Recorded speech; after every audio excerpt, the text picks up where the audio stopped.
मैं वो सारे की सारी चीज़ें मैं कन्फर्म कमिटमेंट करता हूँ, अगर मेरा गाँव मुझे मौका देता है तो जितनी चीज़ें वहाँ पे नहीं है मैं सारी की सारी सर विद इन 1 ईयर, 1 साल के अंदर अधिकार है, क्योंकि आपने मुझे अगर चुना है ना तो आपको अधिकार है कि आप मेरा कान मरोड़ के मेरे से काम करवा सकते हैं कि बेटा हमने तुझे चुना था तो हमारा ये काम। जितेंद्र जी नमस्कार। जी नमस्कार। सर जैसे आप चुनाव लड़ रहे हैं क्या कहना चाहते सबसे पहले तो मेरे पूरे गांव को और पूरे देशवासियों को धनतेरस दीपावली की बहुत बहुत शुभकामनाएं। माँ लक्ष्मी आपके घर में विराजमान रहे। जिस तरह से आपके गांव के अंदर सरपंच की तैयारी की हुई है, आप चुनाव लड़ रहे हैं, आप क्या विजन लेकर के आप चुनाव की तैयारी करते हैं चुनाव लड़ रहे हैं? जी देखिए, चुनाव जो पंचायत का चुनाव है, मैं पिछले लगभग 15 साल से एक चीज़ को देखता रहा था कि गांव में कुछ एक चीज़ों की कमी है। जो पीछे सरपंच रहे उन्होंने अपनी तरफ से प्रयास किए हैं, मैं ये नहीं कहता उन्होंने प्रयास नहीं किए, लेकिन जो हमें चाहिए था वो हमें मिल नहीं पाया। अब जो विज़न की आप बात करें कि क्या है आपका विज़न, तो मेरा विज़न जो है वो सबसे पहला तो काम ये है कि आप भी मेरे गाँव में आते हैं, 1-2 बार आए हैं, आपने भी देखा है कि गाँव में जो निकलने के जो रास्ते हैं, जो गलियाँ हैं वो सही नहीं हैं। तो सबसे पहले गांव में एंट्री जब करते हैं तो जब गांव का माहौल अच्छा लगेगा तो एक आने वाले आदमी को लगेगा हाँ एक अच्छा गांव है। तो सबसे पहले तो गांव की जो गलियां हैं मुझे उन गलियों को सही करवाना है।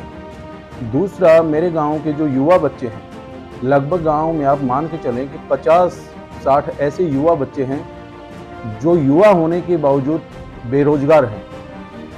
बेरोजगारी कूट कूट के भरी हुई है। क्यों? क्योंकि हमारे गाँव में खेल ग्राउंड नहीं है। खेल ग्राउंड ना होने की वजह से बच्चों का शारीरिक विकास नहीं होता है। जब तक बच्चे का शारीरिक विकास नहीं हो पाएगा तब तक वो कहीं पे भी किसी कंपटीशन में जाएगा। कोई आर्मी की भर्ती देखता है, कोई पुलिस की देखता है, स्टेट सेंट्रल गवर्नमेंट की बच्चे देखते रहते हैं, लेकिन हमारे बच्चों का फिजिकली विकास नहीं हो पा रहा है। इसलिए जो मेरा अगला जो प्रोग्राम रहेगा, अगर मुझे गाँव चुनता है तो बच्चों के लिए अच्छा जो ग्राउंड है उसकी व्यवस्था करवाना, एक अच्छा जिम बनवाना, ताकि बच्चों का शारीरिक व्यक्ति विशेष का इलेक्शन नहीं है, ये पूरे गांव की 36 बिरादरी का इलेक्शन है। इसमें 36 बिरादरी जिसको आशीर्वाद देगी वो गांव का सरपंच बनेगा। और मैं तो ये कहता हूँ सरपंच ना कह के अगर हम ये मान लें कि वही गांव का सेवक बनेगा जिसके ऊपर 36 बिरादरी का हाथ रहेगा तो वो ज़्यादा बेहतर है। क्योंकि सरपंच एक पद है, लेकिन सेवा भावना से जो रहेगा उसको गाँव आशीर्वाद भी देगा। मेरे जो कॉम्पिटिशन में आपने बताया कि विपक्ष में, मैं उनको विपक्ष मान ही नहीं रहा हूँ, क्योंकि वो मेरे अपने भाई हैं, वो भी तो मेरे अपने भाई हैं, मेरे परिवार के सदस्य हैं। तो ठीक है, हम भी लोगों के बीच में कंपटीशन है, वो चुनाव का कंपटीशन है, भाईचारे का तो है ही नहीं। अगर हम भाईचारे में कंपटीशन करेंगे तो वो मतलब नहीं रहेगा उस चीज़ का। जो भी जीतेगा, जीत जिसके नसीब में है, 36 बिरादरी के जो लोग हैं जिसको आशीर्वाद देंगे वही जीतेगा। लेकिन जो मेरे विज़न का एक पार्ट और है, जैसे कि गाँव में जो गवर्नमेंट की स्कीमें होती हैं तो आम आदमी को उन स्कीमों का जो लाभ है वो नहीं मिलता। अगर गांव मुझे आशीर्वाद देता है तो सर ये जो जीत है ना, ये मेरी अकेले की जीत नहीं है, ये तो पूरे गांव की जीत है, 36 बिरादरी की जीत है। क्योंकि जो मैं काम कर रहा हूँ वो किसी एक आदमी के लिए काम नहीं कर रहा हूँ। चुनाव मैदान में मैं किसी एक आम आदमी के लिए नहीं आया हूँ, मैं पूरे गाँव की 36 बिरादरी के लिए आया हूँ, ताकि 36 बिरादरी के लोगों को वो सब कुछ मिल पाए जो उनका अधिकार है, जो उनका हिस्सा है। मैं नहीं चाहता कि मेरे जो गांव के जो लोग हैं वो हर चीज़ के लिए सोचते रहते हैं कि फलाने गांव में वो स्कीम आई थी, ककराला गांव में स्कीम आई। जैसे कि मैं किसी गांव का अब एग्जांपल दे रहा हूं क्योंकि गांव नज़दीक है मेरे।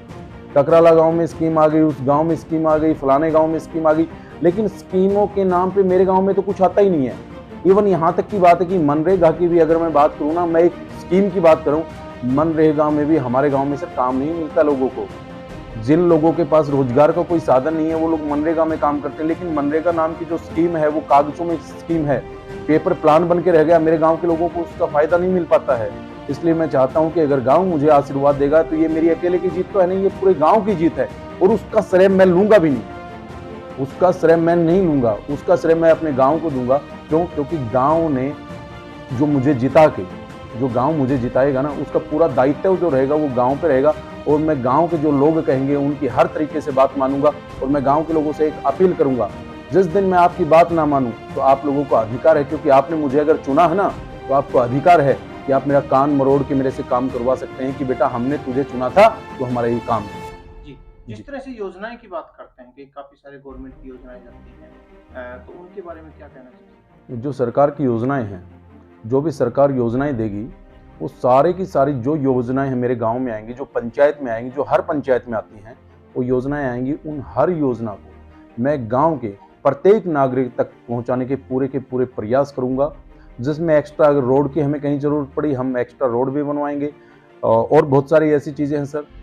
सबसे पहली चीज़ मैं आपके सामने बताऊं कि गांव में जो मेरे गांव में शमशान भूमि है, उसमें लगभग आप देखेंगे कि लगभग 4 से 5-5 फीट ऊंची घास खड़ी हुई है। उसके अंदर जाने की जगह नहीं है, उसके अंदर कोई बाउंड्री नहीं है, उसके अंदर टाइलिंग नहीं है, उसके अंदर और जो टीन शेड वगैरह बनाते हैं वो नहीं है, उसके अंदर एक कमरे की व्यवस्था होती है वो नहीं है, उसमें पानी की टंकी की व्यवस्था होती है वो नहीं है।